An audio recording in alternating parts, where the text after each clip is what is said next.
महाराज जी, इस शरीर के पिताजी पंडित जी हैं।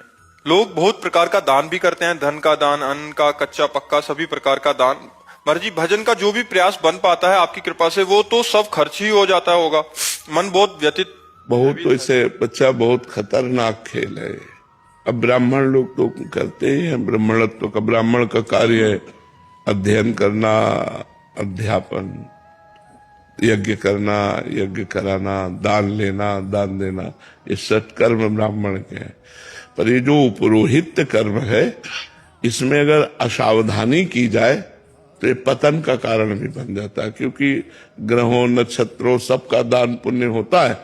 और हमने अनुष्ठान पूरा नहीं किया, सांगोपांग, जजमान तो जानता नहीं, तो अपराध ही हमें लगेगा। तो बहुत ऐसा होता है कि पंडित जी जल्दी निपटाओ, तो जल्दी निपटावे में जब जजमाने कह रहा है तो नहीं, आप दूसरे पंडित से करा लीजिए, मैं नहीं करूंगा। जो सांगोपांग शास्त्रीय अनुष्ठान है वही करूंगा, और उसके अनुसार जो आप भेंट दे देंगे वो ले लूंगा। अगर अनुष्ठान में आप, तो मैं नहीं करूंगा। ऐसा कौन बोलता है? बोले अभी निपटाया, मंत्र भी पूरा नहीं हुआ, चावल चढ़ाओ, जल छिड़को, ऐसे। तो वो जो अर्थ आएगा वो कहीं ना कहीं हमारे लिए मतलब बुद्धि में फर्क डाल देगा। तो जो पांडित्य कर्म में धन आता है, इससे लोभ प्रवृत्ति और बढ़ती है।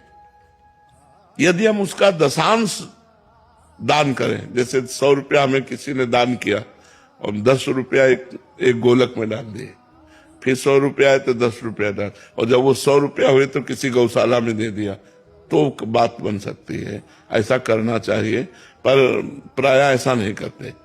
तो हमें लगता है अगर उपरोहित कर्म करे तो सांगोपांग अनुष्ठान करे, और जो दक्षिणा मिले उसका दशांश भगवत कार्यों में खर्चा करे। खुद भगवान का उत्सव करे, संत समागम करे, संतों को भोजन पावे, गौ सेवा करे, ऐसे धर्मार्थ कार्य करने चाहिए, तो नाम जप में उन्नति होगी। नहीं तो फिर वो बुद्धि धीरे धीरे लोभ ग्रसित हो जाती है।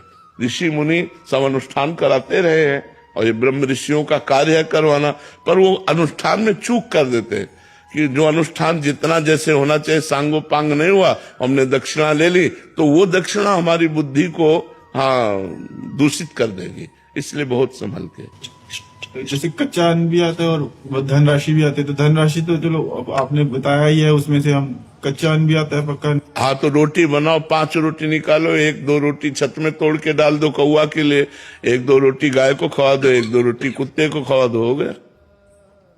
जैसे हम उसका विभाग करते, 5 रोटी बनाओ, जहां 50 रोटी बनती, 5 रोटी निकाल लिया, 1 पक्षियों को डाल दिया, 1 कुत्ते को डाल दिया, 2 गाय को पवा दिए, और कभी कोई संत महात्मा अतिथि आ गए उनको पवा दिए, ऐसे कर दिए। करना चाहिए, उसका हिस्सा बांटना चाहिए, आए हुए दान का हिस्सा बांटना चाहिए।